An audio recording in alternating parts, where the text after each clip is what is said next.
Okay, well, hi everybody. Thanks for tuning in for round two. We're going to talk about Taurus through the DECANS, the story of light through this Venusian earthy sign. I have joining with me my dear friend Sonia, and I'll pass it over to you if you want to tell the world what you do and your role in astrology.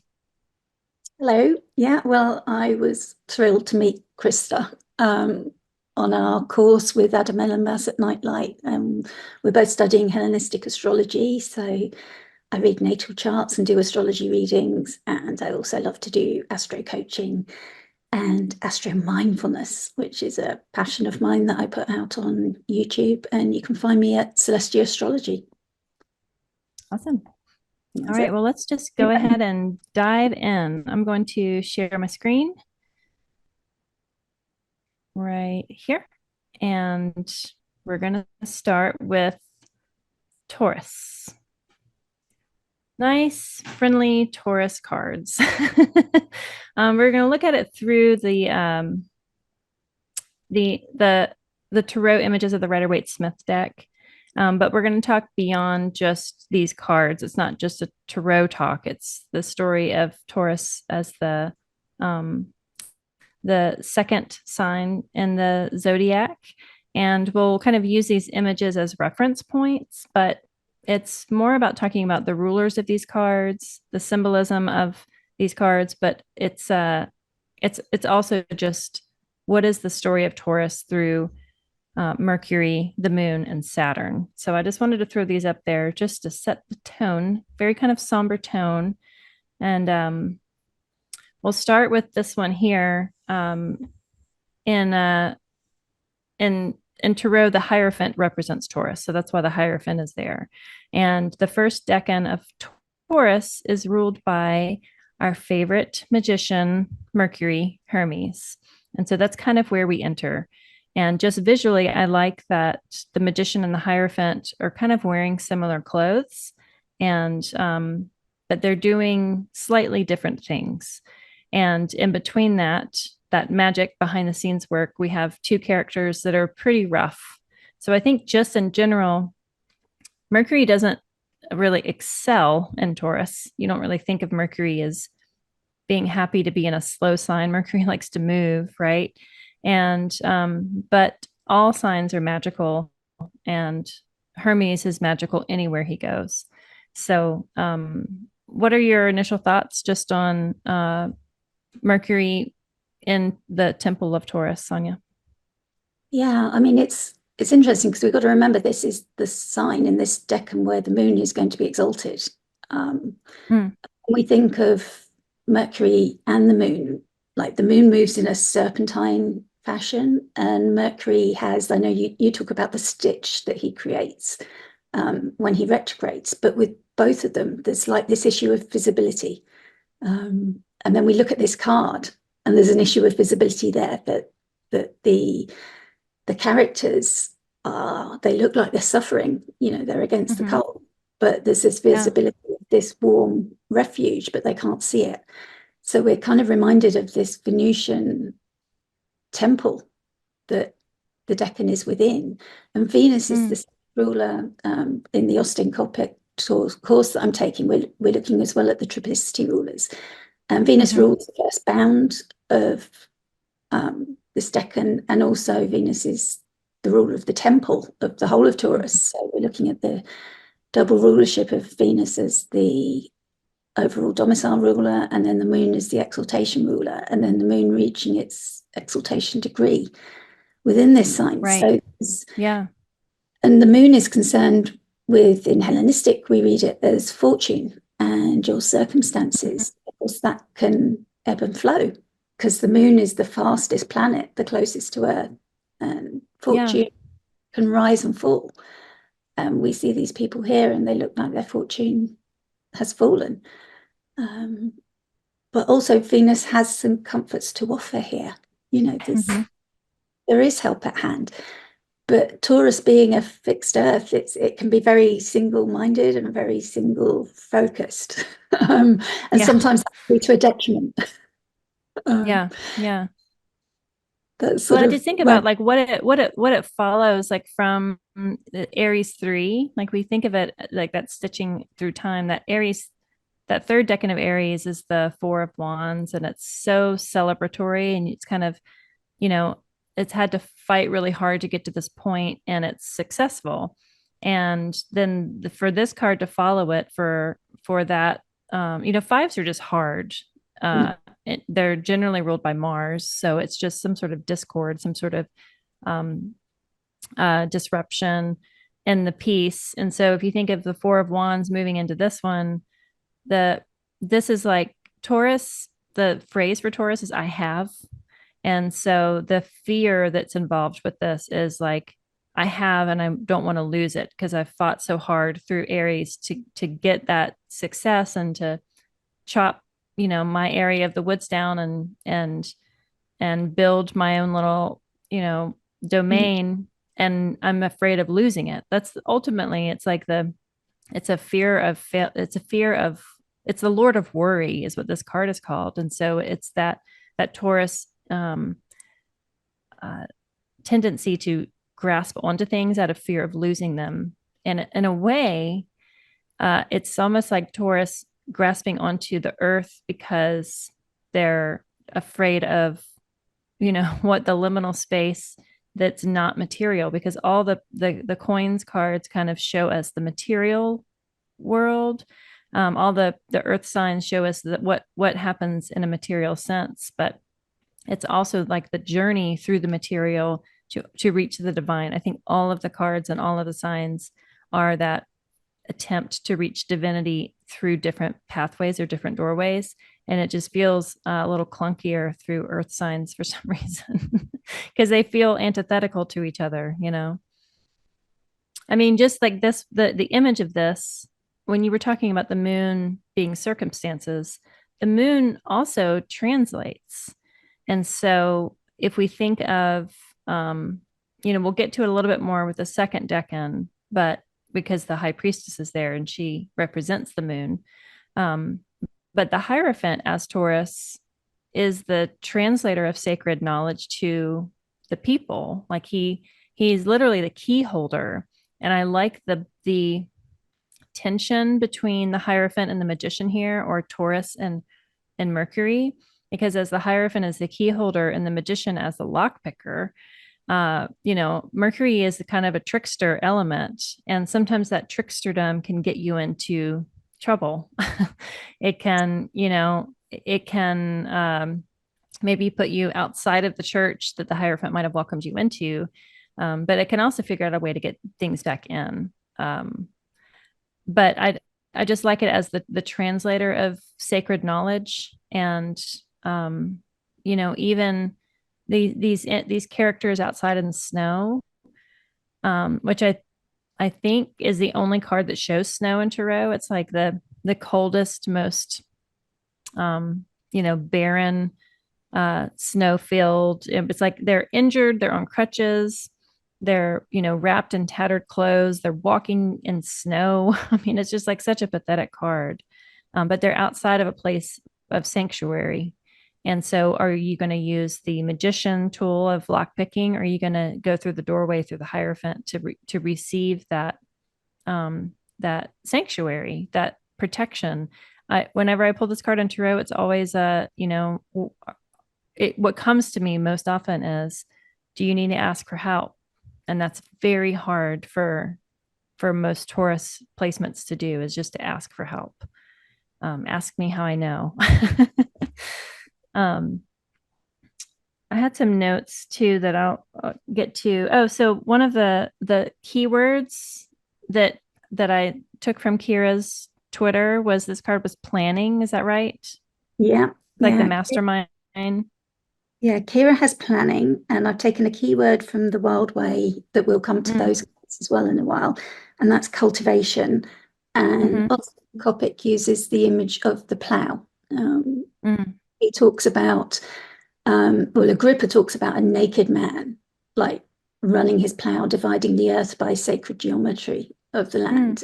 So it's like the Yeah. plough is the hard work of like the beginning of the process of building. So if you think of like Aries as you've conquered, you've won your lands and all that contemplation of how are you going to rule it. And then Taurus is the building part, the what are you going to build, how are you going to build it? And whether it's agriculture, because there's a lot of agricultural themes being an earth sign, but it's like even a business plan, or if you're like planning a pregnancy or anything, you've got to have that motivating fear of okay, let's, what could go wrong, and having a little bit of fear and a little bit of worry in order to plan properly.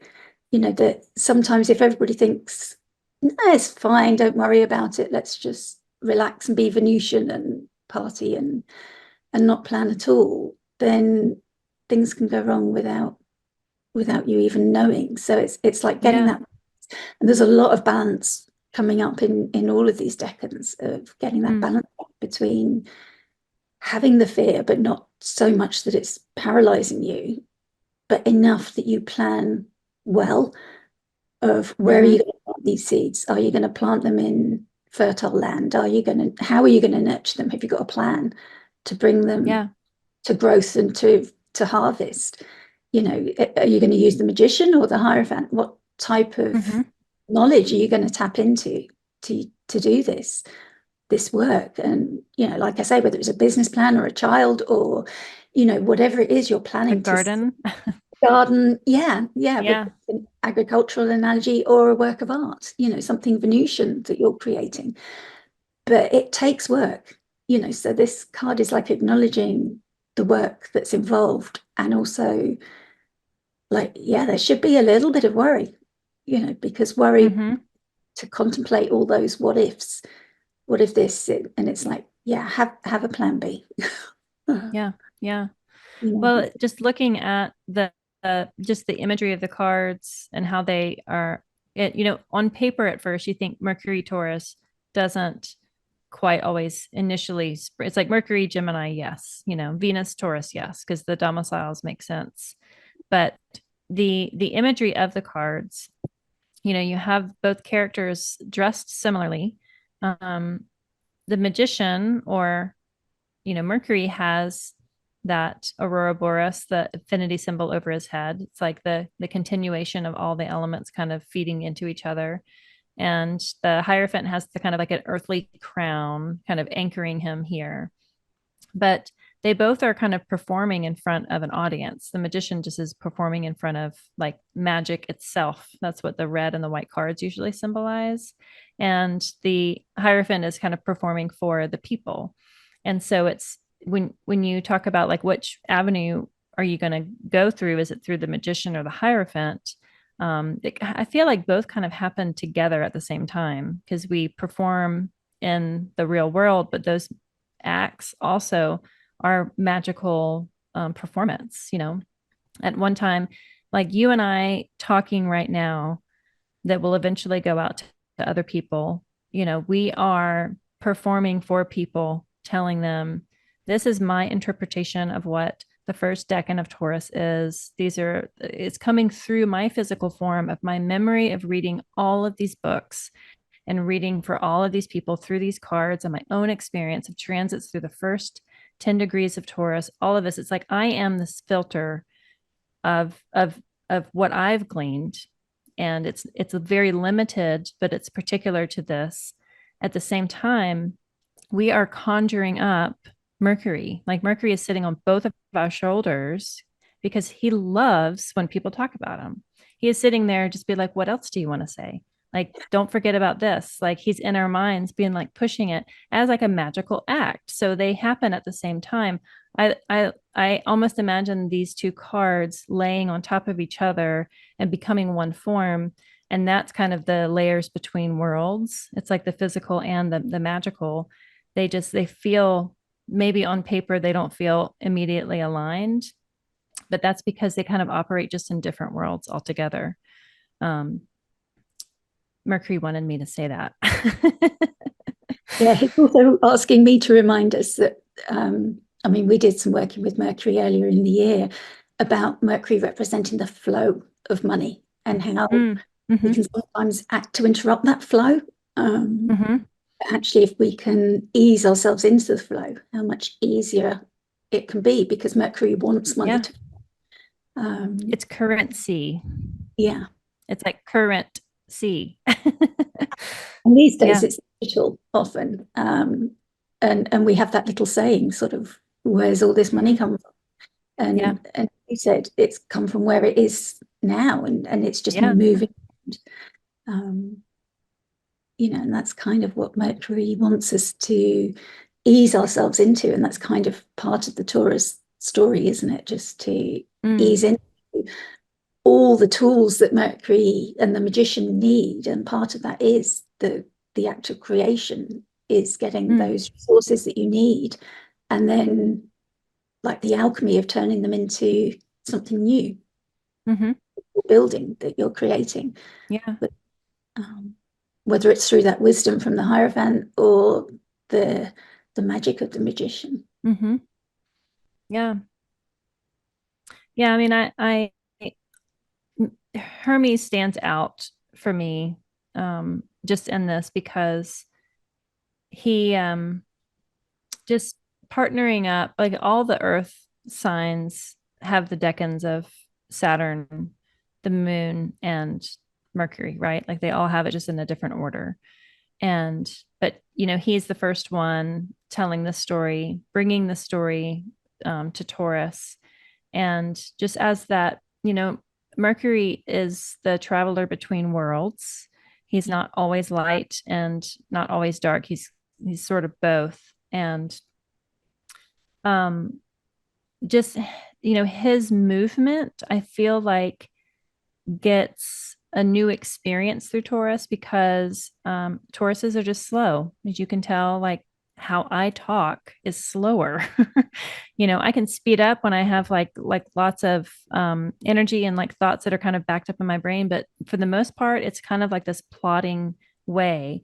And Mercury in Taurus really kind of ruminates and digests and chews and fumbles over often, just kind of methodically embraces the words as they come out. And they're heavier, they're kind of saturated with, they feel dripping with honey sometimes. They're just, it's a different form. They're not cutting like they are in like the air decans. They're heavier. And that is also part of Mercury. Mercury has the capacity for being incredibly dense because Mercury as a deity goes and delivers souls to Hades. I mean, he has very heavy responsibilities. And so I feel like he belongs here just as much as any other sign.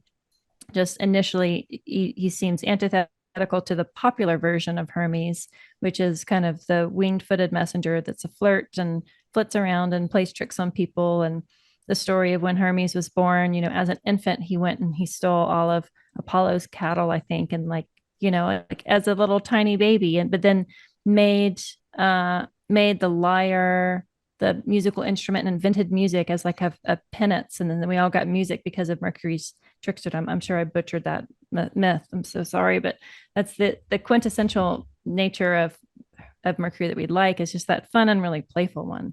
But he is also very heavy and responsible and does very deep magical work. And I think that can be embodied through Taurus in that way.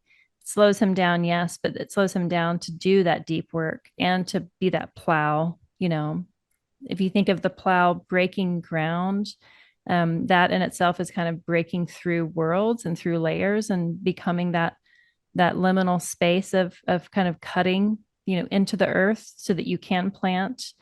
Um, the agricultural sense of this is the planning stage of gardening, is like drawing out your garden, where you're going to plant the flowers, how big are they going to get, are you going to overplant, probably, like where are all the plants going to have room, and are you going to get enough sunlight, is the zone right for you? There is a little bit of worry in that, but it's more about just concern and wanting to get it right, because you don't want to waste your energy, you don't want to waste your money.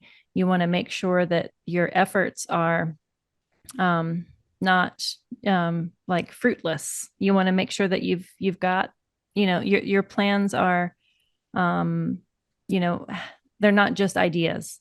They're ideas that will come to form if you do it right. And so that worry, it isn't always like such a bad thing. Like you said, it's sometimes just wise to like think about it, think about before you plant so that you're not just completely wasting the energetics of that seed either. Yeah. Yeah, because when you think, like you say, the plough cutting into the land and everything that it turns over, those things that were buried, it's kind of Mm, almost like Pluto, isn't it? Unveiling what was beneath the earth. yeah. And the farmer, when he plants those seeds, that's got to be a thoughtful process. You can't just like throw a load of seeds into a field and hope. Yeah. It's Yeah. got to be planned. Yeah. And you've got to hope that the rain is going to come and water them, and that there's going to be enough of it, and then that there's going to be enough Hmm. sunshine to help them to grow. So it's Yeah. all, you can only play your part so far. And we'll come to Yeah. that Taurus 3, but but you've got to do your part of the process, that planning that's required of you. But Yeah. I mean, there is a nice bit of levity in the deity that's attached to this decan, who's known as Charis, Charis, and Mm, she's one of the three graces. And the three graces are the personification of grace and beauty. So very, very Venusian, like really bringing Venus into, like you wouldn't really see it in this card, but maybe behind the scenes of the light of those five pentacles, you can mm, imagine the graces in the songs that are being sung and the artwork in the church, maybe. hmm. Uh, is sort of how I visualize them, where they might be. And Caris herself is like bringing this element of levity, and she's reminding us that it's not all hopeless, that there is that chance. And she's asking us to create works that Mm, will bring beauty and art into the world. That's kind of what their purpose is. Those three graces is mm. to remind us that, that's kind of what life is all about. It's not just about survival, Right. it, because we are in the temple of Venus, so yes, worry, yes, do our work, but also that there is a time for play. And we see that coming through more in Taurus too, but much Hmm. more strongly. But even here, when it all looks so bleak, it's like, it's not as bad as it looks. You have to do that work, but please just don't be so hard on yourself, because Caris is here to remind you that there's grace here and there's beauty here, and what are you creating? And to ask you, so quite often you see artists and musicians here. I think Salvador Dali and Mm. has placements here, and I think Kanye West as well had some problematic placements here. Um, but one example that Austin gave was, and I know this was like your first astrology book, was Susan Goodman. Linda Goodman. Linda Goodman, Yep. sorry. Yep. Yeah. And she had her Mercury here and it was retrograde. Ah. So apparently she made a lot of money and then lost it all.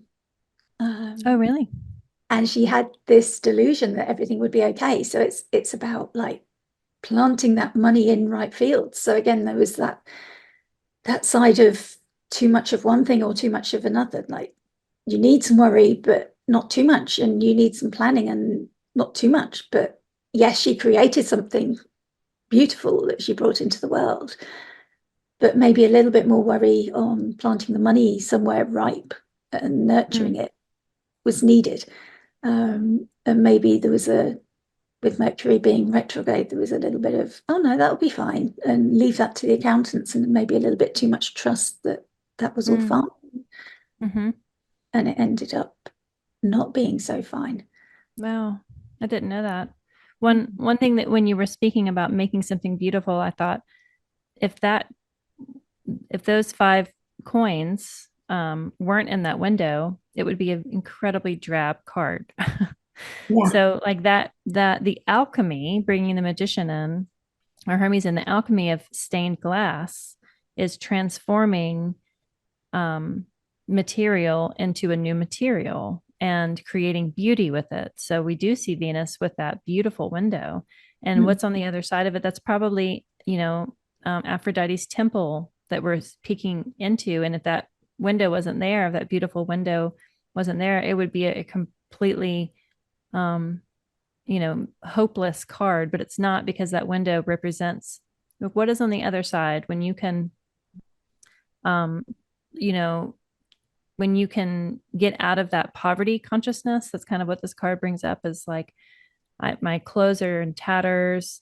I'm on crutches. I'm in the snow. I've lost a shoe. Like, life is, the poor guy has a bandage around his head. He's got a bell on. Like, is he, begging? I mean, he's like, it's incredibly hopeless. They're not looking at each other too. So there's like this disconnect. So that's like the lower level of that decan is like kind of a pity party, honestly, because you can physically get to a really hard place.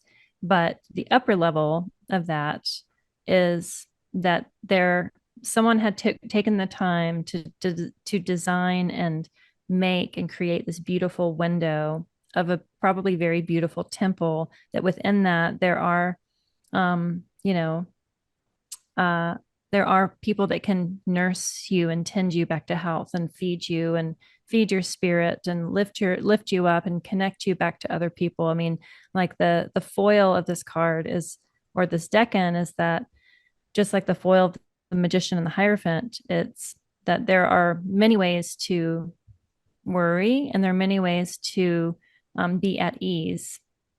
And you don't want to put all of your eggs into the basket of a hierophant of like, let me just have a pope or a spiritual leader tell me what my faith should be. And also with the magician, it's like, I'm only going to choose the kind of magic that I do and be disconnected from other people. It is like a union, sort of a card of union of that liminal space between the hidden spaces and the physical spaces. But it's through spirit. It's like a both a physical and a spiritual card that we all get to. It's one of the harder visuals to get to in the tarot. But I think it's easier looking at it through the astrology, honestly. It's like, okay, I can work with Hermes. I can work with Hermes in this space. And having that double Venus bound, is it bound in triplicity or bound in domicile, helps soften that ease a good bit. Yeah, I think Venus rules the first bound and then Mercury rules the second. So perfect. Yeah. Doubling up of that energy. Yeah. And we remember as well that Mercury will go retrograde, but he'll also be combusted under the beams during, where he's so close to the sun that the sun's energy is blinding out his significations. He's not able to do his job so well. So that's really personified by these people who can't see the welcome that awaits them in the church, or the warmth, or the sustenance. And they've got this fixed earth on whatever journey they're on, and they're not seeing the help that's offered. And that's what can happen sometimes when Mercury is under the beams or combust or something, that somebody's, okay, I'm focused on this, and Mercury wants to take things apart and be curious and everything, but he can't always do that job because he travels so close to the sun. He's only ever usually like one sign away or so. Venus herself is only like a maximum of 2 signs away, but she gets a bit further. But this issue of visibility comes up, and what you can see and what you can't see. It's a good point. With this fixedness, and we can see from looking at the picture that these people just can't, their faces are turned away from that window. They're fixed on that journey and just not seeing what that window might be offering them. Yeah. It also comes up that I hadn't really paid attention to before, but this, I don't know if you can see at the very top of the window, it's the pillars that are similar to the pillars in the High Priestess card and in the Hierophant, and the moon card, having those pillars of, we go from the bottom up. We go from barefoot in the snow all the way to going through some sort of like magical portal that is the 5, that is that V. It's the capacity, the dramatic arc of this card, I think could also be interpreted through astrology, of the dramatic art of, you know, Hermes in Aphrodite's temple. There's going to be some story there.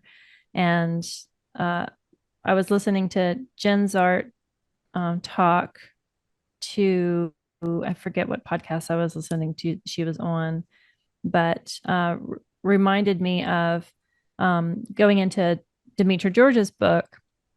And they both talk about this as the Decan ruler is kind of being kind of like a guest in a foreign land that has a talent to be shared. And so if you think about when Jen's art was talking about it, I immediately reverted back to zombie apocalypse. Like, what's your talent at the zombie apocalypse? Because you're probably going to be in a place that you don't want to be, but you're useful, and you are immediately thrust into the role that other people have decided for you. It's like, you can do that, so you're going to have to do that for this community. And so I was thinking of in the comic book series The Walking Dead, there was this poor woman that was a veterinarian, and she was kind of forced to be like the town doctor, even though like she just had like medical books that she could read, but like she was not equipped. But there was nobody else that knew real basic first aid, and so they just kind of pushed her into that role. And it reminded me of like, okay, well, Hermes is here, and like he has the capacity to do XYZ. And so, you know, Venus is like, you're responsible for XYZ now because you can do it and you're in my space. And so it's this kind of reluctant participation by the Decan ruler. If they're not at home or they don't have exaltation, they're kind of like just this strange guest that happens to have this talent. And so whenever something unexpected happens in astrology, you can be like, well, I wouldn't have put those two together, but because I didn't have this prescription of what those two should do, they surprised me. And so I think Taurus, the first decan of Taurus, can be surprising in a very mercurial, funny, comedic, trickstery way through Venus. I think that those, you know, coming out of Aries and then right into Taurus, it can be kind of just like a surprising time. It doesn't always have to be good or always have to be bad. It's just kind of like unexpected because you don't know what this reluctant visitor in a foreign land who has talents that you don't understand what kind of magic they can pull out of a hat. But that's kind of how this one particularly feels. It really does, because they both like their fun, don't they? So, you know, either Venus and Mercury, you can imagine the mischief they'd get up to together. Yeah. Yeah. Do you have any more thoughts where you want to push on to Taurus 2? Yeah. No, I think that's it. Yeah. Yeah. One of the notes that I had just on these three decans of Taurus is the negotiations of spirit and matter. It seems like there's some sort of reconciliation between the spirit world and the world of matter. And this is definitely what the magician and the Hierophant have been talking about. So then we go to Taurus 2, which is the moon as the exaltation ruler of Taurus, and the Hierophant, which is Taurus. And then the tarot card we have is the Six of Pentacles, or the Six of Discs, or the Six of Coins. What do you want to start? Do you want to start us off? Yeah, well, it's interesting. I mean, the timing of this, where it comes, where the sun is at the point, is the quarter point between the equinoxes and the solstices. So the timing of this will come at Beltane.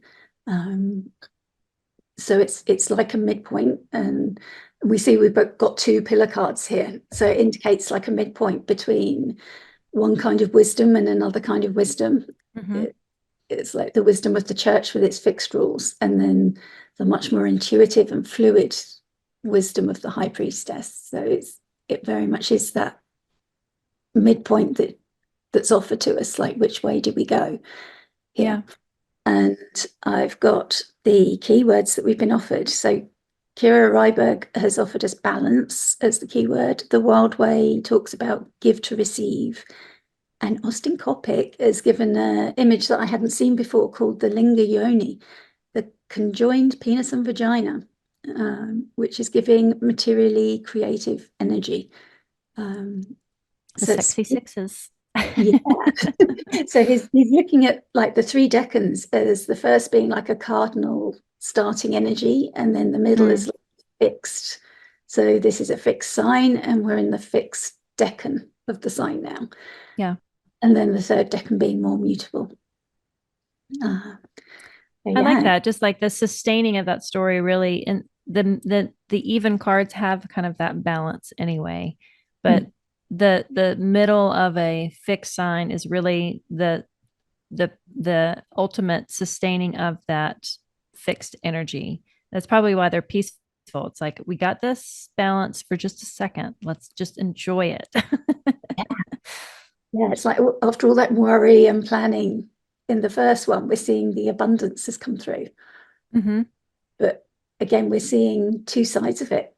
You know, up is the person, you know, if you were doing a reading, is the person the wealthy person, and he's holding the scales there, you know, which is interesting. You know, they're a sign of Venus again, when she comes through in Libra, but also reminds us that fairness is called for and balance. But also that lunar energy of fortune or fortuna, you know, that it can ebb and flow, and how easily you could be on the receiving end. You know, if only just a few things were different, if you hadn't worried enough or you hadn't planned, could you be the one that's begging, you know, and dependent on the charity of the wealthy? Yeah. You know, it's it continues on that currency too. Like we talked about, like the currency of value through Hermes, and you know, that this character in this card is sharing what they have, but they're still keeping some sort of tally on it. You know, but so I think to freely give is a nice story of this card. The phrase, but for the grace of God go I. So like it could be you that's kneeling on the ground with shawls that are, have your hands open ready to receive. And that's the Taurus symbol, is that crescent moon, you know, over spirit just receiving. If we think of that crescent moon at the foot of the high priestess, like it catches all that it can. And so those hands are, you know, when I made myself some tea, and the phrase, you know, they have little phrases on the tea bags. It says, without gratitude, there is no prosperity. And that's what that this card reminds me of. It's like, you to be grateful for it, even if you are in that position on your knees receiving help, you're receiving help. Like, to be grateful for it, like you are prosperous in that way, compared to having your hands empty too, you know. And even these characters have moved on from the characters in the first decan who couldn't even see the help. Yeah. You know, now they can see the help and they're accepting it, you know, Yeah. which is progress. Well, in the agricultural sense too, like that first card was snowing. Like, what if these things that he's dropping are actually seeds, not coins? You know, because in the next card we see the person, you know, obviously has grown something. What if, like, maybe that's what it is? Maybe it's the beginning of that prosperity is not, you know, it could be seed money, but it grows. I could see this continuing the story, that whatever this person is happily receiving, even if they are in a position that's lower than the person standing up, that if honored, can grow into something that still is going to take work, but you'll be standing up on your feet and having something to show for it later on in the story, you know. Yeah. Yeah, I'm just checking here what I've got. I mean, with Venus, we're still in Venus's temple, and we've got the boundaries here of Mercury and Jupiter. So Jupiter's bringing that benevolence in, and Mercury's still reminding us of the flow. Yeah. But Venus is giving us that ability to connect with others and communicate like really well. and attract everything that's beautiful and devoted and materially beneficial. So that's the figure who's so well dressed here. Mm-hmm. You know, Austin talks about the sense of the harvest has come in, you know, he's planted the seeds and the harvest has come in really well.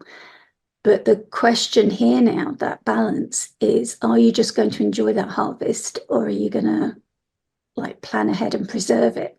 Mm. Like that's the question, because you can just enjoy it and party and, you know, have all the fun and do all the Venusian things. Mm-hmm.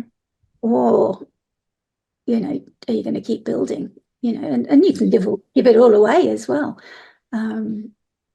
But if you're going to sustain it, that Taurus thing of sustaining and building and carrying on is like, sometimes you have to keep some seeds for next year, and you have to preserve the fruits, and you have to harvest them at the right time. So there's still work to be done here. There's still planning and careful things that need to be thought through. Just noticed that my hair was doing like a little Taurus bull horn, getting out of the way. Yeah, putting food up is one of the keywords that I wrote for this whole story. Is like this is the growing. You know, this is the planning stage with the first decan as Mercury, and the second decan as being the moon's card. The moon being that ruler, and receiving the blessings, receiving the rain. That was, you know, the other when we talked about you know, the fecundity, or the sexiness of this card of being impregnable, is that, you know, as is that man dropping the coins, is he representing the rain that lays on the ground, that fertilizes, you know, brings in the water and helps fix the nitrogen to the soil so that the soil is able to grow? Like, are they symbolic of just that relationship between the sky and the earth that helps us grow things? And then the next card after this is the toil and the preservation of it. And so I imagined it as just being like, what does it mean to preserve food and put food up, as we say it in the South? We grow food and we put it in jars and we seal it for the harder times when it's not warm and the soil isn't, you know, when the soil is frozen and you can't grow tomatoes, you can still open up a jar of tomatoes that you canned 6 months prior and still taste that summer day. I mean, that's the planning with Mercury, the growing with the moon, and the preservation with Saturn feels like just honoring that Venusian energy. But this one in particular, with the moon being that, you know, representing just like the this middle phase, the sustained phase. And I'm going to go ahead and move over to Nicola's cards, because I feel like that it falls in. I love her spread of these cards. If you want to talk about it while I plug my computer in. I just love this whole image. Yeah, I mean, this is the Taurus badges, and very much keyed into the seasons here. That, like, there's a season, there's a time to plant and a time to nurture and a time to pay attention to the needs of what you've sown. So we need to make sure that the seedlings that we planted have got everything that they need. So that's what she's saying about give to receive here. You know, so when the moon's out, that's the time to dance and play and be Venusian. But when the sun's up, maybe it's time to do that solar work. And she's given us the keywords here of balance, work, and pleasure. And that's what's so important with those scales in the tarot card. It's reminding us that there's a balance there, and seasonal rhythms, like the seasons, are so important. I'll go on to talk about the deity that's connected, and that's very much about the seasons and like tuning into them, tapping into them. And I think if you've got planets in this decan, that's like an important lesson of knowing when to act and when to relax. And I think it was Agrippa said that, I've got a note of it somewhere, that he didn't know when to allow his soul to rest. He had the body of an ox, body of a ram, and his wife had the body of an ox, and they worked so hard, but they didn't allow their souls to rest. And that's so important as well, that not only nurturing your seeds, but nurturing yourself. And I always say to people that I'm working with, you can't pour from an empty cup. Like, you can only sustain that rhythm for so long. And we're reminded of the rhythms of the moon. She's not waxing the whole time. She's not waning the whole time. She waxes and wanes. Yeah. And that's important. And it's the same with Mercury. He retrogrades. So there's that natural rhythm, like, that if we can tune into that, because the two rulers of this decan are Mercury and the moon. So, like, with the moon in its exaltation, we're still reminded of, the seasons. And as humans, we've lost touch of that in this capitalist society of, like, constantly working. If you have to show that you have a good work ethic and overtime and do this and do that and constantly be on your phone and everything, but actually rest, it's so important. And sometimes in the rest, that's when the information comes through. We were talking with another astro friend about the shower downloads, that information that comes when you're not at your desk. And that can be so important, just as important as well. Yeah. I remember I worked at a grocery store in the vitamin department for a very long time. And I still remember this guy. He would come in and he was obviously stressed and he worked a lot and he had a high pressure job. And he would come in and he would always be at the brain section. We would put it to structure function of whatever body system the supplements were for. He would be just standing in front of the brain section. And he was obsessed with, like, getting more and more and more and more. He wanted to, like, get peak performance. And you could tell he was just exhausted. And I remember, I was young 20s and I was like, do you sleep? And he's like, no, basically no time for that. And I was like, that just seems like a bad idea. And I think about him a lot because he wanted so much, but was only going and going and did not allow that the idea of phases being that stitch to kind of help strengthen you. And you integrate things when you sleep. Your body rests and it purges and it detoxifies and it regenerates and it sheds and it does all the things just like the moon does. And the moon is such a great teacher. I think it's why, I joke around and, like, everybody loves the moon. Like, who doesn't love the moon? Because we get to see the moon changes face. It is constant for the most part. We see it most of the time, but it changes the way it looks, just like we do. It represents us as incarnate souls more than any of the other planets because of that changeability. And I think the compassion that this decan can teach, I'll go back to the Rider-Waite-Smith, is that compassionate card of, like, compassion for the self, of consistency isn't always a good thing. We're kind of bred to be consistent and to, if you're in the social media sphere, like, post, create content, which I hate that phrase so much because all it is just, empty calories for our social media diet. And the moon can be like, if you honor your phases and honor your own timing, which to me, Taurus embodies the quintessential Kairos, like body time and somatic time is real. And the moon reminds us of how real that is, that you might be in a phase of, a full moon phase of just sharing and reflecting and being abundant and spilling over. You also might be in a waning phase where you do need to let go and rest and find solace, and having compassion for yourself for phases, that you don't always have to be a full moon girl. You also don't have to be a balsamic moon girl all the time. You can be a full moon girl, like just that reminder. And the card for the words for this that come up are mercy and compassion. And it comes from the moon specifically, and then just the figure in this card of, like, mercy and compassion for yourself. Like, you could be all of these characters in that one card, as the three phases, of this one person on the right is not getting anything. The person on the top is giving, and the person on the bottom left is receiving. So it's like the three phases of energy exchange, being starving, receiving, or being that channel for that currency. Yeah. I'm just thinking as you're talking as well that the moon reminds us as well, like to nurture our emotional needs as well as our physical needs, Mm.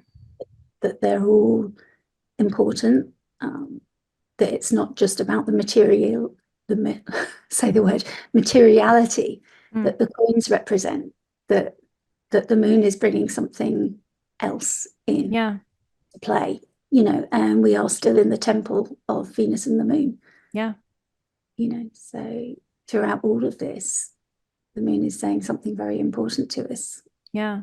Our And own, even though the moon exalts in the first decan, like her seat is fully on in the throne room of this temple, being the decan ruler and the exaltation ruler of the sign. yeah, yeah, absolutely. I've got the spirits that are ruling here, or that we can contact here, so we can reach out to them, especially if we've got planets or lots or points here. And it's the Horai, Horai. And Austin Coppock noted that that's like derived from horoscope, the HOR, and that's like of the hour. So Mm-hmm. again, I've literally put my own note in about Kairos. So it's Yeah. interesting that you brought that up. And of course, our group is named as Asterae Sophia Kairos, that Yeah. because we're talking about time, Yeah. we actually decided to talk about the seasons and honor the seasons and the turning of the light. And like, it's just so perfect, isn't it, really, that that's what this middle decan is all about. Mm-hmm. Is like tuning in to those seasons. And they're looking at the natural portions of time. They're said to guard the gates of Olympus, but they also rally the stars and the constellations of heaven. Oh, I love that. That's How beautiful. beautiful is that? So yeah, if you like want to connect with them, if you've got planets or points or anything there, then they're the ones to pray to. Hmm. And they are also connected to the process of death and rebirth that are integral to the seasons. Obviously, there's a season for growth, a season for planting your seeds, a season for nurturing them, and a season to harvest them, and a season to allow them to decay and to allow your fields to lie fallow. It's important to plan for that as well. That's part of the planning in Taurus 1, is to allow that fallowness so that the soil itself can be ripe and Yeah. nurturing to receive the seeds. So it Another like, reminder that rest is important. yeah, yeah, absolutely. It's all got to come into that mix, hasn't it? And Taurus is very aware of all those processes. And the danger is that a Taurus that ignores that is going to suffer, is going to find themselves with difficulty. So when we talk about healthy containers, I talk about it a lot, is if you find somebody with a planet in that point who isn't creating a healthy container or is struggling, you've got to look for other ways that they can actually use this energy like more constructively or more healthily for them. The image that just came through when you were talking was Winnie the Pooh, because the two things that he does best are sleep and eat honey. And as if Winnie the Pooh was any sign, he is hands down a Taurus. Yeah. And the importance of rest and comfortable, nightcap and comfortable bed and soft things, that is very Venusian, to have comfort and ease. But rest is so vital. And that might be part of the slowness of Taurus, and maybe the slowness of even just this decan itself, because it's lunar. And we see the moon, it takes a full month. It's where we get the word month is from the moon. It takes a full month for the moon to go through all the signs, and so there is this elongation of time with it. But if you do anything for 1 month, it kind of sticks for a lot longer than if you just rush through it and do like crash course of learning something. If you dedicate and devote time in a very ritualistic way through the moon, it usually you start to just embody it, which again is another lunar thing. It's the lesson of the moon. I think that's one of the beauties of just this middle decan of Taurus, is pulling in the power of the moon, and it is the yin. It is the the lunar sect, the night team, those born at night. That's your luminary, and the power of rest and darkness and reflection, and that we do see things in darkness that we can't see with light, like how you talked about the sun blinding Mercury out. The moon doesn't do that. The moon allows for things to be illuminated in a more magical sense with her darkness. I did want to point out just the similarities in the cards for the High Priestess and the Hierophant. They both have these pillars behind them. She has very stark differences between, day and night, black and white, yin and yang.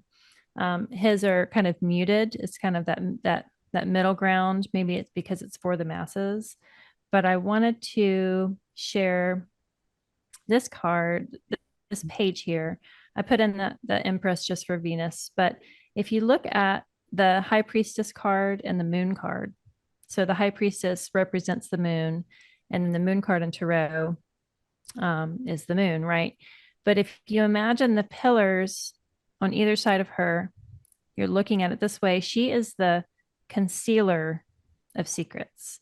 So she has, she sits at the threshold. She has a veil behind her that is concealing the secrets. What happens when you walk through that veil? You go into this world of the moon. That's what's behind her the whole time.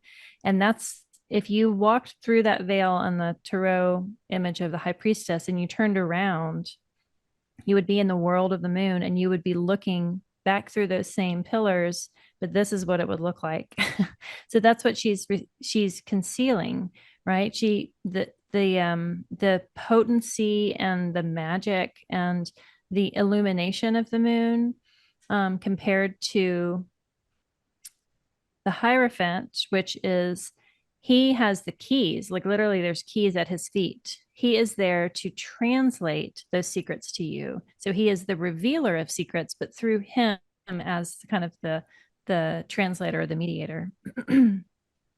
So I just like these as thresholds of liminal space knowledge, both of them coming from very different ways, like he wanting to translate it for you, and her wanting to just guard it until it naturally is allowed for you to kind of walk beyond go through that veil. Because lunar magic, lunar lessons, lunar story is personal, and there is no single key for it. I just wanted to point those out because I feel like that sort of consideration during the time of Taurus too should be known a little bit more. Maybe to just consider it that it's like I guess it's the first, it's Beltane, so it's right around the 1st of May. It crosses over the 1st of May, so it's that time. It's that magical time of that midpoint of Beltane, so I mean, like it is fertile, and it is, sexy, and it is abundant, but it also is like a magical time through all of those things. It's not just physical incarnate, abundance. It's the magic, like what is embodied in that magic through those things, because the High Priestess is here. Like, we're in her time. The moon rules this time just as much as the sun does in Taurus. I was reminded of something else as well that Austin said about the keys and the symbolism of the keys here. And I think it's Crowley who calls this card the Lord of Success. And Austin talks about the card holding the keys to success, and that being like consistent, sustained action. In agriculture or in gardening or anything where you're nurturing something, you have to show up daily.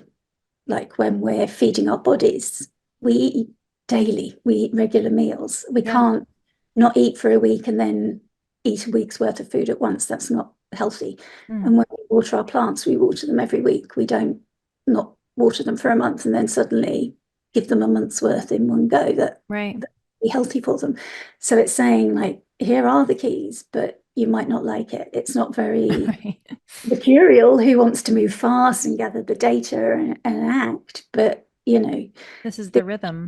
this showing up and this commitment is actually quite often the key to success. And he gave the example of Ronald Reagan, you know, that was not seen as like flashy and, you know, particularly inspiring, but showed up and worked his way from Hollywood to be president, you know, and yeah, love him or hate him or whatever your thoughts are politically, but he had planets in this decan, you know, just did that slow, steady, consistent, showing up, dedicated action, you know, and Yeah, cumulative work, you know, work that builds upon itself so that and it's become stronger and, you know, more fruitful ultimately.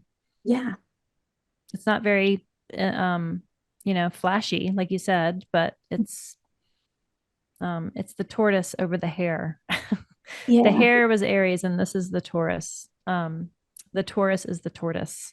yeah. I think none of the Taurus images are flashy, you know, when they talk about the Mm-hmm. animals, they're solid, sort of four-legged, like really stable kind of animals, aren't they? Yeah. They're like big, they're elephants or oxes or something, you know, Yeah. they're like large animals. They're not fast moving, flashy and inspiring animals, maybe, but they Yeah, get the just the job done. largeness. Did you say that Jupiter was the bound? Yeah, Jupiter's the bound ruler in the Yeah. middle. Yeah. Mm. So, I mean, Jupiter's a big boy. You know, Jupiter's a big boy because he gathers together. Yeah, yeah. So And bringing when that success. you can't move very swiftly if you're heavy, you know, if you have a lot of responsibility or a lot of material, it's harder to pivot. Like that bridge that was Yeah. hit by that big ship. People are like, how could a ship, you know, hit a bridge? Why didn't it get out of the way? It was like as big as the Chrysler building. I mean, it was an enormous thing. If you have that much physical weight to turn on a dime is impossible. You can if you're carrying less physical attachments. But so that's the downside of it, is like it doesn't have the ability to pivot and move Mm. to a new direction just like that. But that's also part of its beauty, is that I put my head down and I said I'm going to plow this line in the field and I'm just going to do it. You know, plowing lines in a field need to be straight so that the plants have the best chance to grow. And if I decide to just turn and go that way, I've screwed up all these other plow lines. Mm. And so that's not the responsible thing. I'm just going to put my head down and sweat and go that entire line of the acre that is this one single plow. And then I'm going to turn around. I'm going to do the same thing over and over and over again. And that consistency is helpful across time, because in August, when you're harvesting all of that food, you're thankful that your plow lines are straight and not all crazy, because then the weeds would take over. You know, I mean, like there's so much benefit, but maybe not in the moment. In the moment, it just feels like hard work, and we'll definitely see that on the next card. Mm.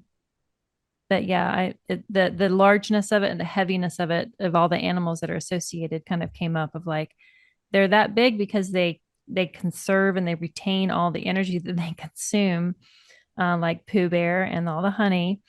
Mm. But that's part of why we love them. You know, it's part of what makes this decan so lovely, is like the stability factor. Yes, it's not this one thing, but it is itself, and its sweetness and its largeness in itself is also just such a beautiful moment that I feel like we can enjoy. And then especially for in 2024, the astrology of this moment in Taurus 2 is really sweet. It's a really nice, sweet moment before we start to pivot on a dime a whole bunch. So Yeah. enjoy. I think that's the card. My keyword is just like mercy, compassion, but also just enjoy, because there's a little momentary peace.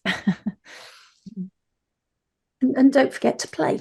You know, when the season is right and the time is right, it's getting that Venusian play and the moon nurturing your needs, and you know, don't forget your soul and Yeah. the, you know, our teacher Adam Ellenbassels always talks about the soul being about getting down into the earth, you know, that it Mm, needs those earthy experiences, and that's where it's really nourished. yeah.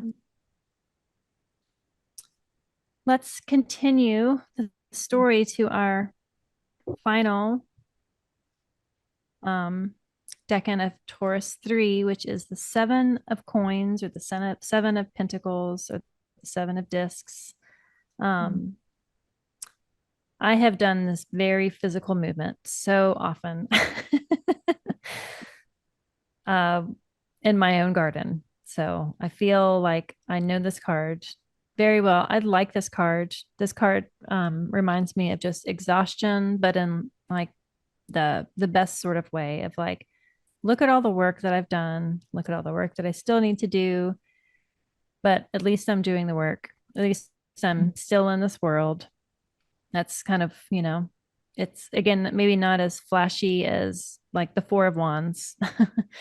um, and I think about the opposite decan of this, which is the Seven of Cups. Seven of Cups is very imaginal and delusional. It's looking at all those cups kind of floating in theory in this dreamy space of full of all the things that, you might wish.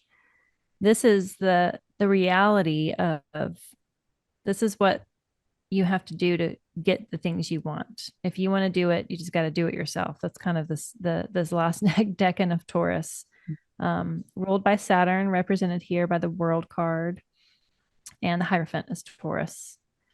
So let's go backwards. What does Austin say about this card? Yeah, well, he's got the image of the prayer beads, because this is the decan where we're kind of in the hands of fate. He's planted his crop, it's growing well, but sometimes there's things that are just up to nature. It's kind of out of your hands. You've done the work, and there's still a bit of that sacred doubt, that worry there. He calls it the insurance decan. It's like that humans have come up with ways around this. Yeah. And it's like getting your ducks in a row, because you need to just have that extra, just there's something extra, because not everything is actually in your control. So you've done everything that you can do, but sometimes that's still not enough. And the card has been called the Lord of Failure, hasn't it? Because we've got the most malefic star is in this decan. Yeah. Do you want to talk about that? Yeah, because it's right on my ascendant, Algol.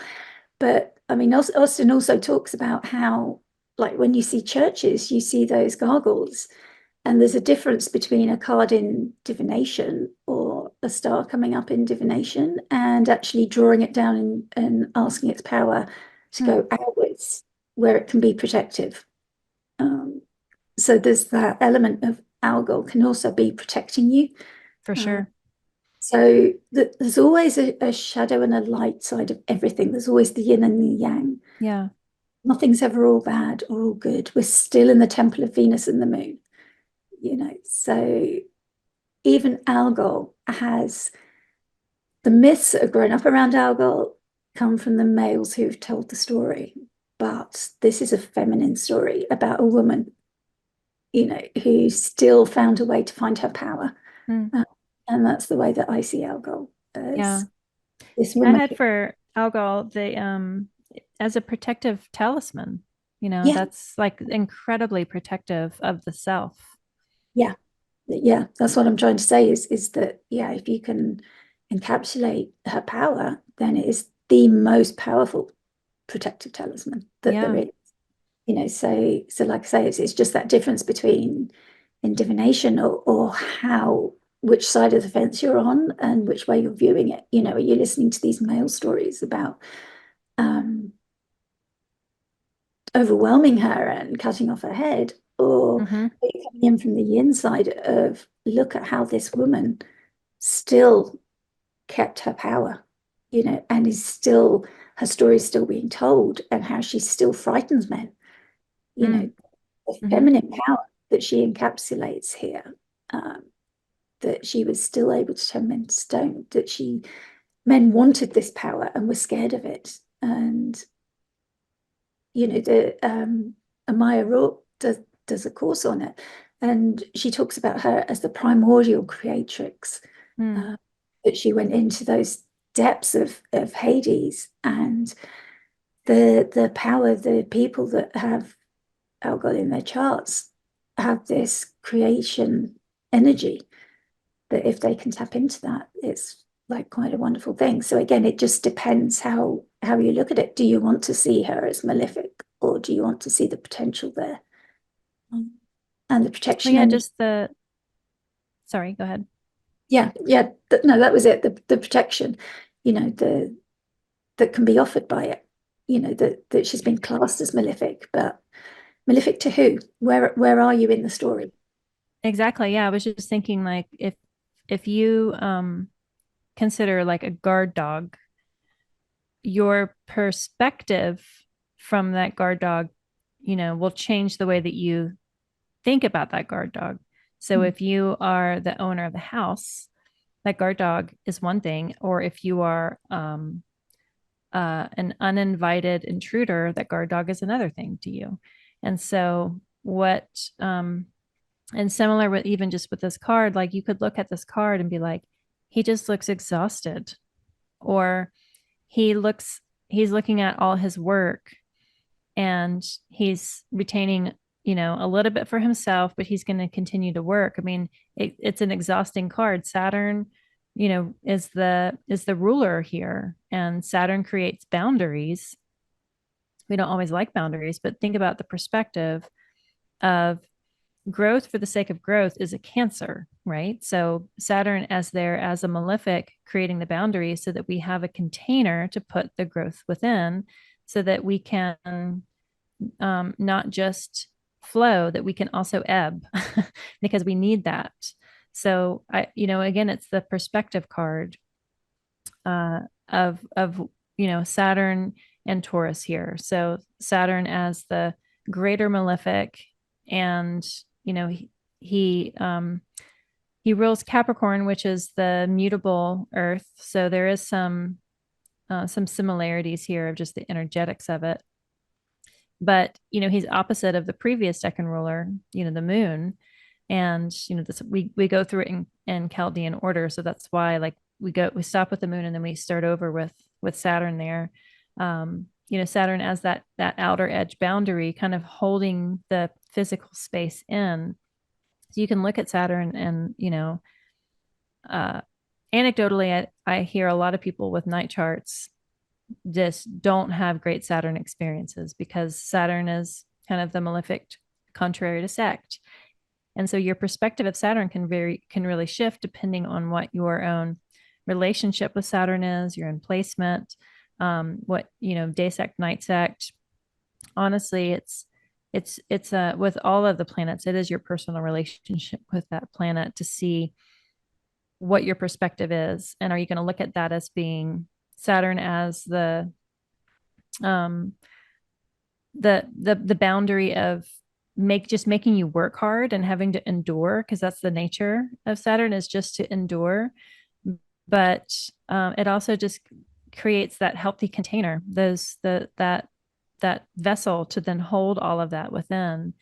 Saturn and the ruling the decan that Algol is in, it makes sense in ways that I can't necessarily verbalize.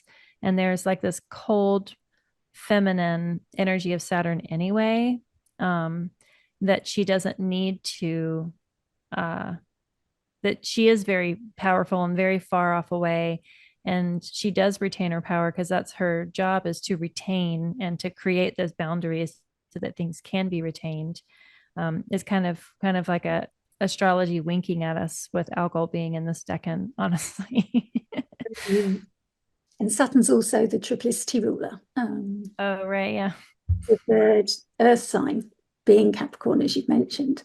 So we've got a doubling up of Saturn, and Saturn will also be the bound ruler with Mars. So we've got the two malefics ruling the bounds as well. So we've got like a quadrupling up of Saturn and the malefic energy coming in here. We've got the keywords that I've got from Kira Ryberg is preservation. The Wild Way is weather the storm. And like I say, Austin was just get your prayer beads, yep. Say it's, it's kind of out of your hands. but we're thinking of like Saturn being the Lord of Time as well here. Mm. He's still, even though when this was first thought of, maybe we didn't have the outers, and Saturn was thought of as the furthest from the Earth. So we've moved away from the moon as the closest to the Earth. And now suddenly there's this real shift to the planet that's the furthest away. But of course, now we know the outer planets have been discovered, but Saturn's still thought of as that boundary between the outers and those planets which are thought more of as the personal planets that really rule over our mundane work, the day-to-day. Ones that we can see. Yeah, the ones that we can see. Yeah. Are connected to earthly matters as well, whereas those outers are more transpersonal, aren't they? They're more worldly, less worldly. You can still feel them, but you will always feel Saturn. Yeah. And Saturn is like bringing in that question of time. So like in this way with the harvest, sometimes the work is done and you've just got to let time take its course and see it through. And that's when you hope that there isn't going to be a disaster. I mean, just like literally I was reading about the disaster in the earthquake in New York. You know, it's like things like that you just can't plan for or anything. It's just going to happen. And you have to hope that you've got your insurance and that there isn't a condition that you didn't read that disqualifies you for some unknown reason. It's kind of, which is why he said, and it's just interesting as a personal story because I've got my ascendant in this decan, but I started my career in insurance. So oh wow, hashtag astrology good. That's literally being the decan of insurance. It's like, of course I started in insurance. Right. I was an insurance underwriter for commercial properties, so Mercury and Saturn both had something to say there for me. Yeah. It's not where I ended up, obviously, but, because of that. I could see astrology being some sort of insurance. Isn't it just? But it just made me laugh when I read that was like Austin's take on the decan of, bring the insurance in. And he said he sees a lot of insurance related people coming to him through this decan. But it requires this scarcity mindset, he says as well, that it's a time to ensure that our results last as well. So like we've got that harvest that we had in the second decan, that the abundance of the Jupiter element of like, here it is, and you've got all these coins that you can hand out, but here is where, like, how do we make it last? What are we going to keep and maintain for next season? How can we harvest it well? How can we make the most of this harvest if it gets to harvest? It's like, you've still got to have that scarcity mindset. That abundance mindset isn't going to really make it if you've got to start thinking about next year, and how are you going to get it to last through the winter? Because winter is coming. Yes. It's always coming. We can look back even on like winter came at this card. So we're not too far removed from the memory of, we know what it's like when winter came and we got a little respite from it, but we're here now. Winter will come again. Yeah, we're being asked to like work, rest and play. But at the same time, it's like, make sure you plan for next year. Do you need to keep seeds back? Do you need to let a field lie fallow? Those questions are being asked through all of these decans. Yeah, I'm just thinking about how do people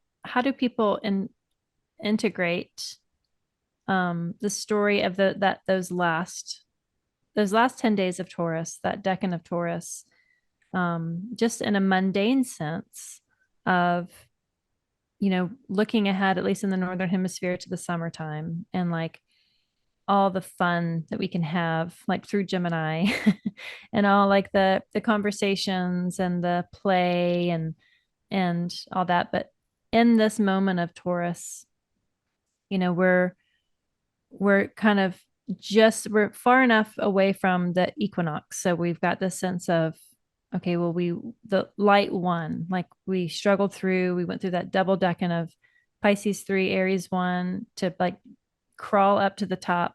And we're here Aries chopped down his little area in the woods and built his empire, and he conquered, and then Taurus came in and was like, okay, we don't want to lose that, and we're gonna figure out and plan, and then we're going to have a little bit of success, but now the success is still a little bit tenuous in this card. And Susan Chang calls this card fail better, because failure is kind of inevitable. It's just, again, part of that season. So it's like, how can you fail a little better this next time? Like, what can you retain? That coin that's down there at his feet, like he's retaining a little bit for himself. But how do we improve? So it returns back to what, if you have placements in this decan, or just when we all experience it, when the sun goes through it, what is it speaking to in our life of, what can we retain? What should we keep growing? What can we share? What can we just let go? Because failure is inevitable. It makes room for other new things. And again, that compassion and mercy of the middle card, like the best part of this spread is that 6 of coins. Like, it's the easiest one. So I just think about retain mercy and compassion for the self. And during these days when things start to get a little bit uneven, with that unevenness of the card, before we move into the Gemini decans, which also are not very easy. But this one here, it's like we still have a moment of rest, and maybe that's the lesson of this card too. And that this decan is like, you're never done. You just go home for the day, sort of a thing. So just rest when you can, and be reflective, and hold a little bit for yourself, so that you do fill your cup. Like you say, you can't pour from an empty cup. And that can be the beneficial part of Saturn, having those boundary lines of like, just go home. You'll be back tomorrow. Yeah, work's never finished. I love the story of the spirits of the decan. Oh yeah. I must tell this story because I hadn't known it before. And it starts with a lady called Atai, and that translates roughly as ruin. And she was causing havoc up in the heavens. And it came to a crunch when Dionysus had his eye on a youth who was a particular favorite. And she dared this youth to ride a very red-spirited bull, very dangerous bull. And she said, I bet you couldn't ride him. And of course, this youth, being dashing and daring, decided he would take the dare and try and ride the bull. And he couldn't. So he was crushed to death. And Dionysus was devastated. And Zeus decided, nope, I've had enough. And he cast her down from the heavens down to earth. But she decided she wasn't going to touch the earth with her feet. So she landed on the head of a man, a mortal. And he was filled with hubris and an overwhelming feeling of what was the word I'm seeking? Delusions of grandeur. So this card is then bringing us this reminder of humility and hubris, and the balance again between the two. And his life became a mess. It became ruined because of these delusions. And this is what she creates as she goes. So she now goes from head to head. So Austin says, just don't let her land on your head, because she's going to create these delusions. And Zeus took pity on us. So he created his daughters, the Litai, Litai. And they're the spirits of prayers, the daughters of. And they act as intermediaries. They bring healing and repair after the damage has been done. So they act as intermediaries, and they take the prayers, mortals' prayers, directly to the ears of the gods. So if you pray to them, particularly if you've got planets or points or lots in this decan, people in this decan, although they will experience the hardships of Saturn and the lessons of Saturn and the difficulties of Saturn, they've got this direct line to the ears of the gods through their prayers, through the Litai, and they can pray to them, and the prayers will be heard and answered. So it's like this story of, yes, there's hardship, and yes, you will experience these lessons of Saturn. You will have to do the hard work that Saturn asks us to do. You will experience, I mean, Saturn does bring some gifts through, like aging, and he can crystallize the things that we work really hard for, but he asks us to do the really hard work. But Yeah. we've also got these wonderful spirits that we can pray to and know that our prayers will go directly to that place. And Austin said that he often sees like shamans and psychopomps, people who do that kind of work in this deck, because they've got that ability to access the underworld and to like accompany and guide souls that are troubled through these difficult Saturnian experiences. Wow. So people within this decan have this ability to access something that you would think would be more Scorpion, like in the decans or the sign of Scorpio, is that ability to access the underworld and to travel through it. But so I was surprised to find this in Taurus, but it makes sense of some of the people that I know in Taurus and the work and the abilities that they have. It's like, aha, it was like an aha moment of, right, that's how it's working. That's the abilities and the skills, and that's how it's coming, that their prayers are heard and answered. And that's how they can reach people and work with people. Here it is through this gift from Zeus. That's beautiful. So Yeah. I was so excited and happy when I read this, because there's so much heavy Saturnian and malefic energy there that yeah, Zeus is always there with a helping hand. Yeah, I love the prayers that can be just be answered. As having personally done that myself, I think that the prayers are answered when you really need them to be answered. And so, like when you're in that moment of you're at the edge, that Saturnine edge of like, if you don't help me now, I will not continue. Like those very real, liminal space kind of prayers of like, here's a ledge, and I'm either going to fall off or you're going to help me out. And when you were in that true desperation, that true moment of I have met the end, is this the end, or is this just or can you provide a guardrail for me? But also just the world card here as representing by Saturn, it's the last card in the story, and it reminds me so much of the Fool. The Fool kind of jumping through. The Fool is the kind of that next card. So the story does continue. It's like the world figure is kind of stepping through that threshold, and we think of thresholds existing in lots of different ways. When you said it was the decan of psychopomps in dream world, of course it got my attention. And I think of it specifically in this way of Saturn kind of being able to cross over those worlds, the waking and the dream, and being able to have that you have that direct connection because you have done the work. So you're already so far on that journey that you can just like go next door and knock on the spirit world's door and be like, hey, can you answer this question for me? Because someone else needs to know and they can't walk this far. I've already done all the work and walked this far. Can you just answer it to me? And then I'll tell them.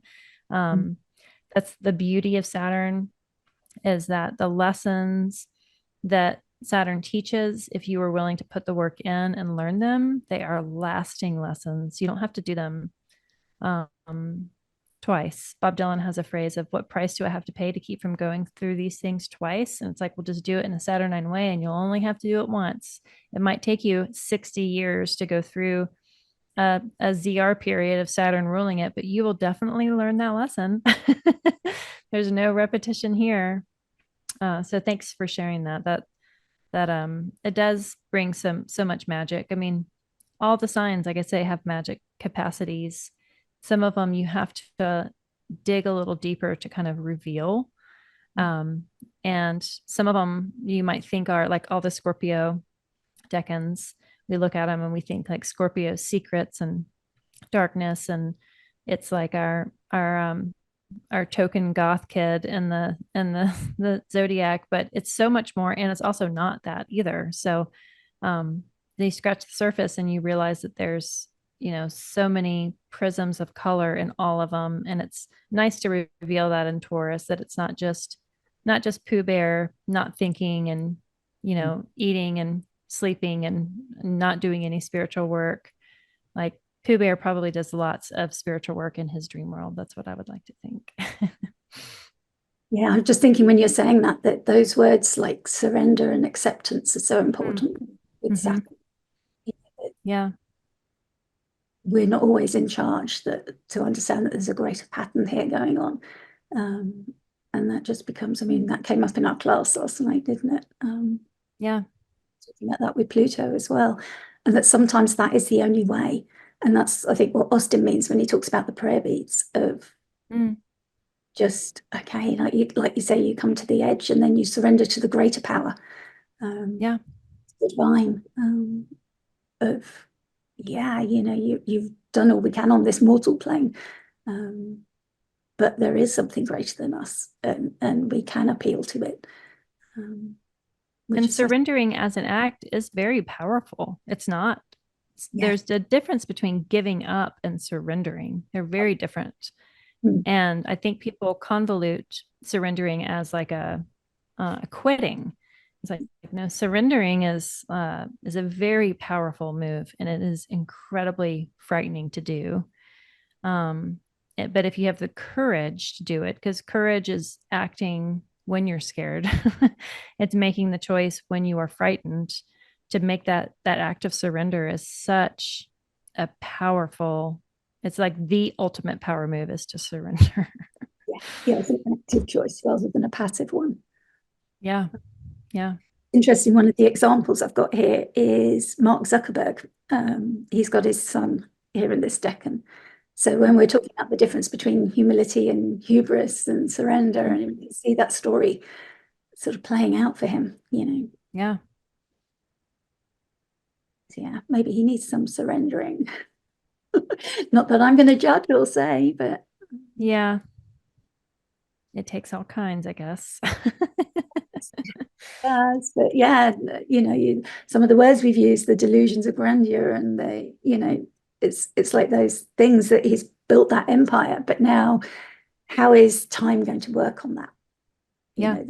When if you imagine that empire as the crop there of pentacles, how is he going to, and for the future, what is he going to keep and save for next season? And all of those questions that come in.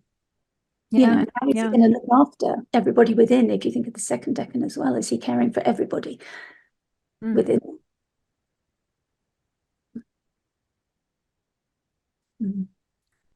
Well, it's like thinking of just like the story of like going through Aries and now here, like it's definitely more in a personal, it's more of a personal story now. It was less like just conquest, and now it's like dealing with the mundane world of tending to the things that you were responsible for. And I think that's come up just in interpersonal relationships lately of people.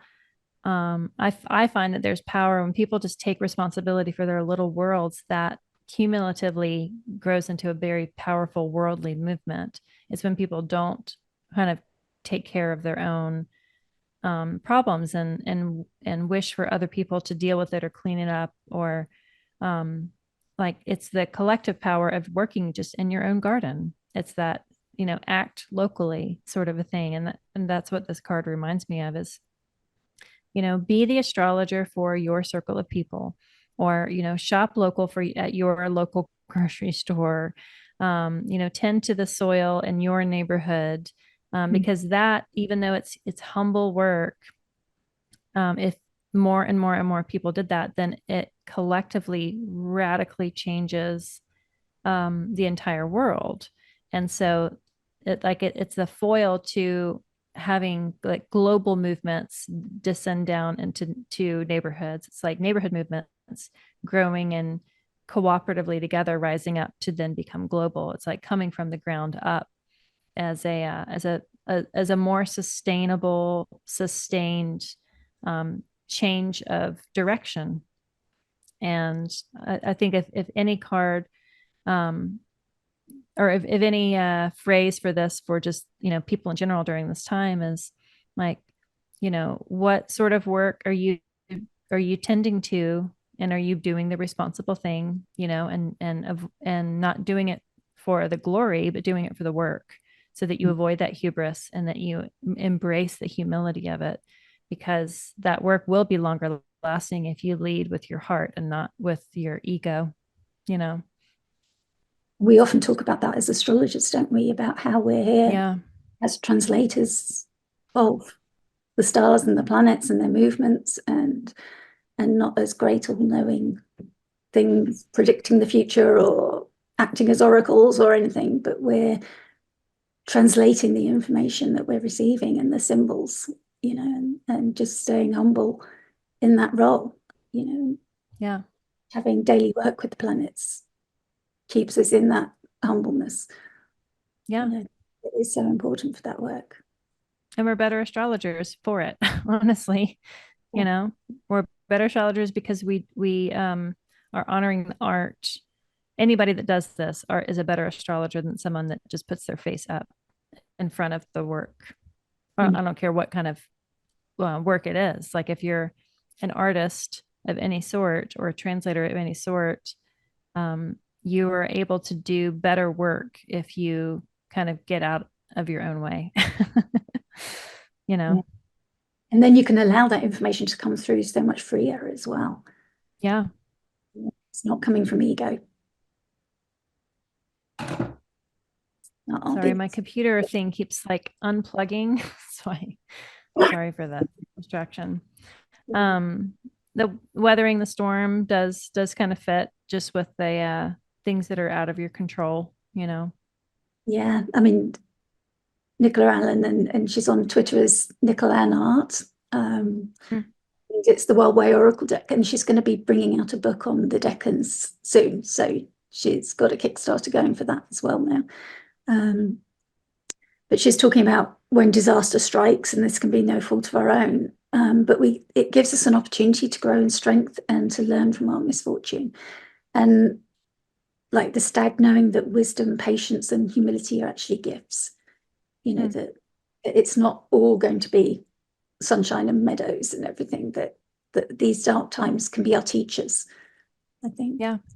And and also don't be afraid to ask for assistance when times are tough. It's wise to plan, to renew your insurances, and to have a plan B, is what she says. So again, the insurance deck. But it reminds me as well of like the moon's phases, where, like what you were saying about Susan Chang as well, saying about Susan Chang, isn't it? But the moon's phases, where we've got like the new moon, but then there's a course correct at the quarter moon. And then we get to the full moon when things are illuminated. But then the last quarter is another chance to course correct, to take the information that we've been given and to course correct all the time. So that failure, that learning, is always giving us a chance just to, okay, let's adapt it, let's adjust. And it's the same in my coaching work. We set a goal, but then you're always revising it, gathering information, let's revise, let's adjust. And it's a process. We're not going straight from setting a goal to achieving it, ticking it off onto the next one. It's learning that sometimes, especially with Saturn, it's a process, and it's a long process. And not viewing failure as, right, okay, I give up, I stop. It's like, okay, that's more information. Like Mercury just loves information. Let's add that information into the mix and move on stronger now, wiser. Yeah, you learn so much from failure. Yeah. You remember it. You don't always remember the successes, but the failure does. It's that rudder that keeps you moving forward, to not wanting to go back there. I remember lots of failures, and have attempted to not repeat them. So they're they feel malefic in the moment, but they're beneficial in the long run because they really do continue to guide you. So even during like that Taurus decan, it is the Lord of Failure, but I like the fail better. You're going to do it again. So just take what you can. I like the idea of course correction, of just, the wind has died down. So, take your sails down and rest, and then be ready for it to hoist them back up when the winds change, because they're going to, that's the continued story. And also that idea, like once you've weathered the storm, you see what structures are solid and sustainable and did survive the storm. So you know where your foundations really are, and what wasn't going to last time. So you know what you need to rebuild, and you've got more information about how to rebuild it stronger now. Yeah. Yeah. So that storm gave you that information. So if you can see it in that way, you can use that information really constructively, rather than building something that wasn't going to last in time. So yeah, rather than focusing on I failed, and telling yourself stories about that, you can just say, okay, great, I've got more information here. How am I going to Yeah. Don't wallow in it. Don't be self-pitying, yeah, maybe for a day and then move on. give yourself a little bit of time, because it does Yeah. sting sometimes, but Yeah. yeah, just as soon the sooner you can move on to the how much can I use this extra information, what can I see now, what's solid and what isn't, what wasn't working, and now I know it wasn't working, Yeah. do something about it now. Yeah. Before Well, I think we could come to the end of the decans. We have the Empress card here is represented by Venus. She's the domicile ruler of Taurus. And the little seats in the throne room of Mercury, the Moon, and Saturn as the decan rulers. So can we go back through just to revise? So I'm curious about the bounds as they correlate with the decan. So for when Mercury is the decan ruler, it's a double Taurus. Is that correct for the first 10 degrees?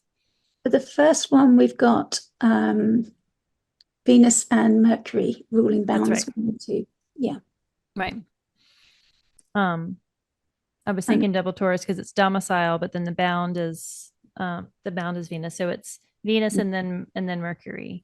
And yeah, then for the moon, it's Jupiter. yeah. For Taurus 2, we've got Mercury and then Jupiter. Okay. So there's a bit of overlap with Mercury because the divisions aren't equal. Mm-hmm. Yeah. And then we end it with the malefics, as always. Yeah. Saturn and then Mars. Yeah. Yeah. Yeah. Well, we've talked a little bit about Venus, but do you have any final thoughts just on Venus, as this is her time before we move to Mercury and Gemini for the next second? Do you have any final thoughts just on the Empress or the Venus card?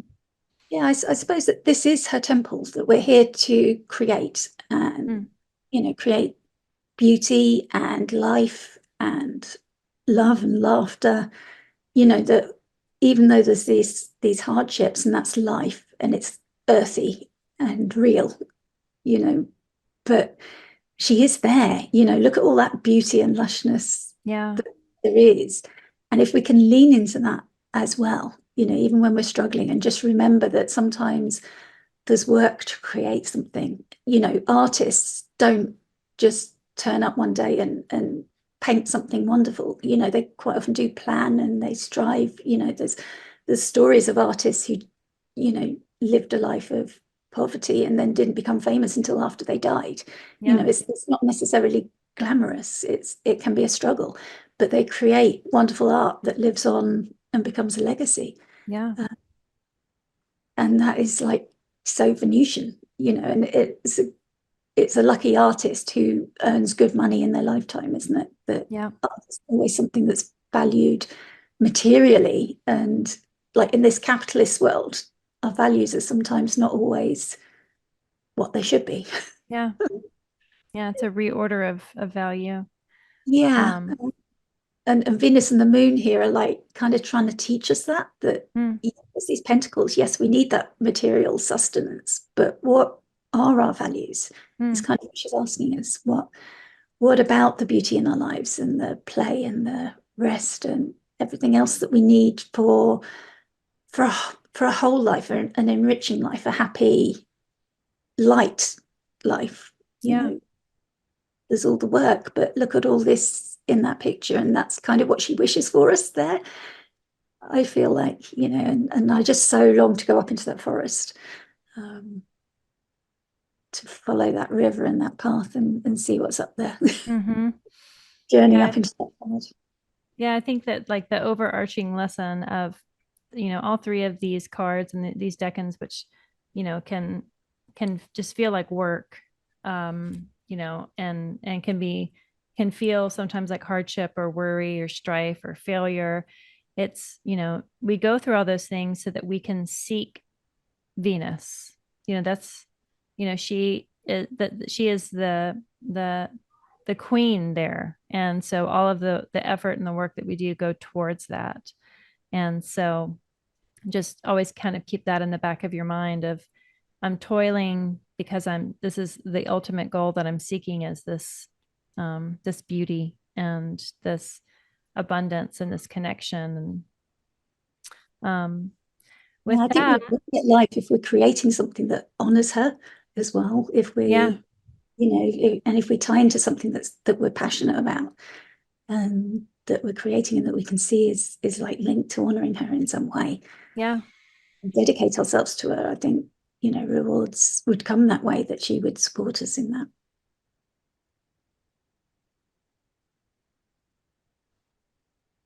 All right, I'm going to stop the share.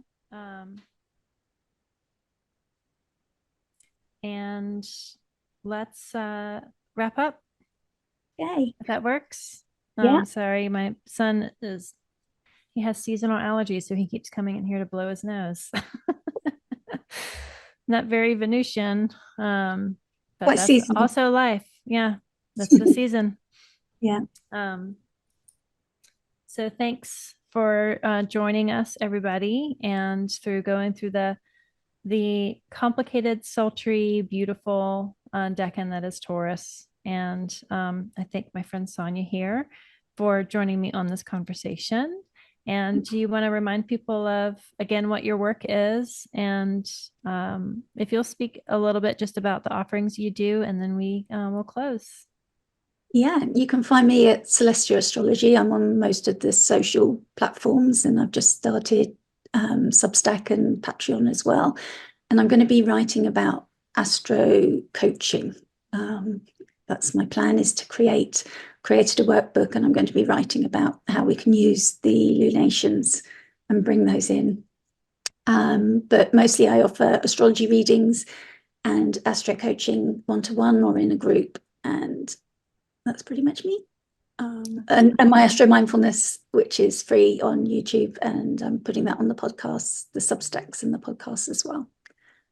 So yeah. Great. Yeah, check out her work. She does the astro mindfulness for our Astero Sophia Kairos collective, and they're the most beautiful meditations. So I'll link to all that in the show notes to link you over to Sonia's page. But with that, we will close out. Thank you so much.